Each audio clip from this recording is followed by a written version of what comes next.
क्या आप सचमुच तैयार हैं सुनने को कि एक असुर राजा ने स्वर्ग के राजा इंद्र को युद्ध में रौंद डाला था, कि इंद्र रोते बिलखते ब्रह्मा जी के पास भागे थे और ब्रह्मा जी ने हाथ खड़े कर दिए थे, कि भगवान विष्णु को खुद बौने का रूप धारण करके उसके सामने याचक बनना पड़ा था। और सबसे हैरान करने वाली बात कि जब भगवान ने उस राजा को पाताल धकेल दिया तो उसी पल उस असुर ने मुस्कुराकर कहा, प्रभु और जोर से दबाइए, मुझे नीचे भेज दीजिए। बस एक शर्त है, आप मेरे महल के दरवाजे पर सदा खड़े रहिएगा। और भगवान ने उसकी बात मान ली। आज भी मान रहे हैं। आज भी विष्णु जी पाताल में उस असुर के द्वारपाल बने खड़े हैं। दोस्तों, नाम है बाली, महाबली, बाली चक्रवर्ती, वही बाली जिसे मारने नहीं अमर करने के लिए भगवान ने वामन अवतार लिया था। अब अगले कुछ मिनटों में आप वो सब सुनने वाले हैं जो स्कूल की किताबों में नहीं लिखा, मंदिर के पुजारी भी पूरी तरह नहीं बताते और टीवी सीरियल वाले ड्रामे के चक्कर में छिपा देते हैं। तो कान खोलकर सुनिए, क्योंकि एक बार ये कहानी शुरू हुई तो आप वीडियो बीच में बंद नहीं कर पाएंगे। चलिए समय को पीछे ले चलते हैं, उस काल में जब देवता और असुर एक दूसरे के गले का फंदा बने हुए थे। सबसे पहले ये समझिए कि बाली कोई साधारण असुर नहीं था। वह हिरण्यकशिपु के परपौत्र, प्रहलाद महाराज के पौत्र और विरोचन के पुत्र थे। यानी जिस प्रहलाद ने नरसिंह भगवान के सामने भी ओम नमो भगवते नारायणाय नहीं छोड़ा था, उसी भक्त कुल में बाली का जन्म हुआ। खून में भक्ति थी पर कर्म में असुरों वाला पराक्रम। बाली के बचपन की एक घटना भागवत पुराण में लिखी है। जब वह छोटा था तब एक बार देवताओं और असुरों का युद्ध हुआ। असुर हार रहे थे। बाली ने अपने गुरु शुक्राचार्य से पूछा, हम क्यों हार रहे हैं? शुक्राचार्य ने कहा, क्योंकि देवताओं के पास अमृत है। बाली ने उसी क्षण प्रतिज्ञा की, मैं अमृत छीन लूंगा या फिर ऐसा बल प्राप्त कर लूंगा कि अमृत की जरूरत ही न पड़े। और उसने कर दिखाया। बाली ने 10,000 वर्ष तक कठोर तपस्या की। कहां? हिमालय की उस गुफा में जहां आज भी बलेश्वर महादेव का मंदिर है। वहां खड़े खड़े एक पैर पर बिना अन्न जल के तप किया। ब्रह्मा जी प्रसन्न हुए और बोले, वर मांगो। बाली ने जो वर मांगा उसे सुनकर ब्रह्मा जी भी चौंक गए। बाली ने कहा, मुझे ऐसा बल दो कि कोई युद्ध में मुझे पराजित न कर सके और मेरी दान प्रतिज्ञा कभी टूटे नहीं।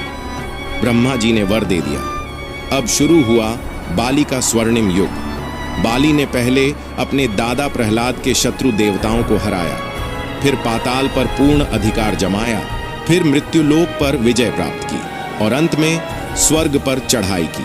भागवत पुराण अष्टम स्कंध में साफ लिखा है, बलिर्देवान जित्वा त्रिदशपति इंद्रम च पराजित्य स्वर्गम अधिपत्यम करोत। यानी बाली ने इंद्र को हराकर स्वर्ग पर अधिकार कर लिया। इंद्र का सिंहासन छिन गया। देवता जंगल जंगल भटकने लगे। इंद्र रोते हुए माता अदिति के पास पहुंचे। अदिति ने देखा उनका बेटा बिना मुकुट, बिना वज्र, अपमानित हालत में खड़ा है। उन्होंने भगवान विष्णु को पुकारा, हे नाथ, मेरे पुत्रों की रक्षा करो। भगवान विष्णु मुस्कुराए और बोले, अदिति, बाली मेरा परम भक्त है। वह अन्याय नहीं करता, मैं उसे मार नहीं सकता, लेकिन तुम्हारी लाज रखने के लिए मुझे कुछ करना होगा। इधर बाली की शक्ति दिन दुगनी बढ़ती जा रही थी। उसने 1000 अश्वमेध यज्ञ करने का संकल्प लिया। हर अश्वमेध यज्ञ पूरा होने पर राजा को चक्रवर्ती की उपाधि मिलती है। बाली ने 999 यज्ञ पूरे कर लिए थे। बचा था सिर्फ 100वां यज्ञ। वह यज्ञ हो रहा था बैकुंठ के समुद्र तट पर, जहां आज का गोवा और कर्नाटक का कोंकण क्षेत्र है। तीनों लोकों के लोग वहां आए थे। यज्ञ का नियम था, जो भी याचक आएगा उसे खाली हाथ नहीं लौटना पड़ेगा। तभी घटना घटी, वो घटना जिसने इतिहास बदल दिया। यज्ञ मंडप के द्वार पर एक बौना ब्राह्मण बालक आया। कद बहुत छोटा पर आंखों में संपूर्ण ब्रह्मांड नाच रहा था। हाथ में छत्र, कमंडल, कंधे पर मृगचर्म। सबने देखा, ऐसा सुंदर बालक कभी नहीं देखा। बाली ने उठकर प्रणाम किया और कहा, वामन देव, बताइए क्या मांगेंगे? वामन ने मुस्कुराकर कहा, मुझे 3 कदम भूमि चाहिए, बस इतना ही। सारी सभा हंस पड़ी। 3 कदम? इतने बड़े चक्रवर्ती से सिर्फ 3 कदम जमीन? लेकिन गुरु शुक्राचार्य की आंखें फट गईं। उन्होंने बाली का हाथ पकड़ा और फुसफुसाए, ये साधारण बालक नहीं, ये विष्णु हैं, इन्हें कुछ मत दो, नहीं तो सब खत्म हो जाएगा। बाली ने गुरु के चरण स्पर्श किए और कहा, गुरुदेव, मैंने प्रतिज्ञा की है, कोई याचक खाली हाथ नहीं लौटेगा। अगर ये स्वयं नारायण हैं तो इससे बड़ा सौभाग्य और क्या कि भगवान मेरे याचक बने। शुक्राचार्य क्रोधित हो गए। उन्होंने जल का लोटा उलट दिया ताकि संकल्प न हो सके, लेकिन बाली ने दूसरा लोटा उठाया और जल लेकर संकल्प किया। उसी क्षण शुक्राचार्य ने बाली को श्राप दे दिया, मूर्ख, तेरा सारा वैभव नष्ट हो जाएगा।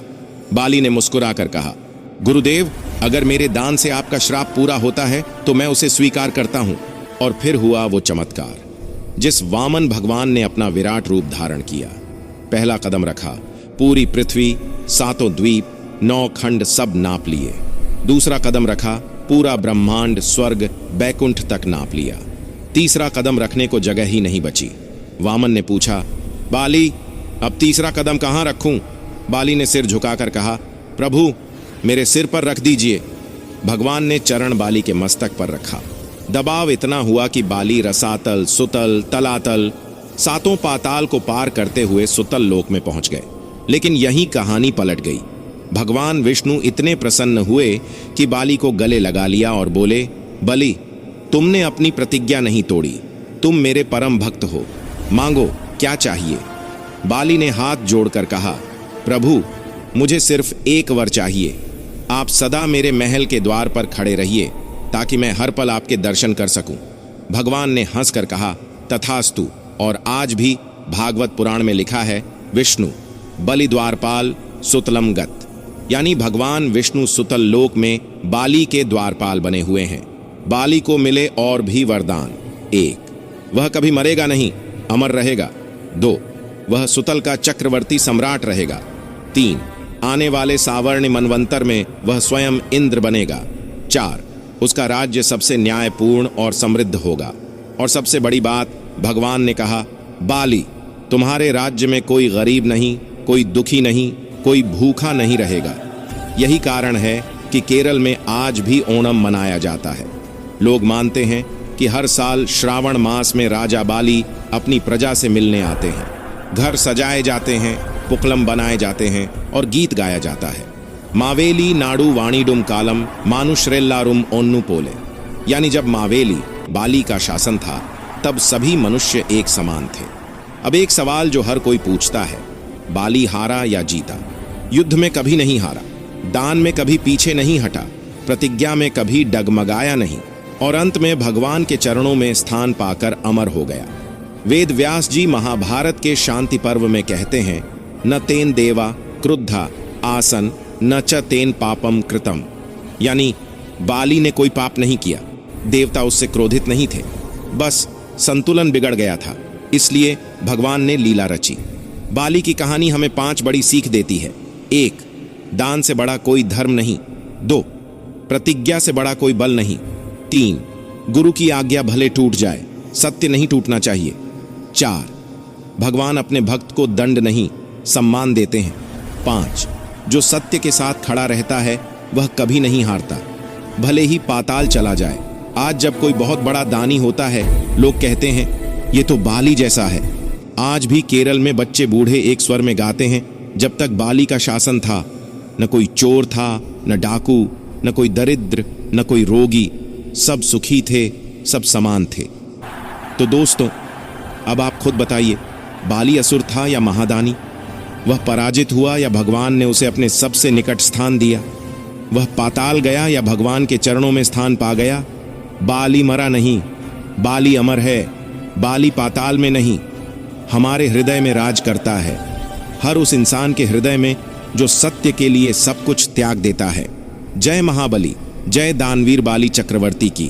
जय हो उस राजा की जिसने तीनों लोक जीते और फिर भी भगवान के चरणों में जगह बना ली। अगर आपको ये वीडियो पसंद आया हो तो इसे लाइक करें, शेयर करें और चैनल को सब्सक्राइब जरूर करें। अपनी राय नीचे कमेंट में बताइए। आपका एक छोटा सा सपोर्ट मुझे और अच्छे वीडियो बनाने की प्रेरणा देता है।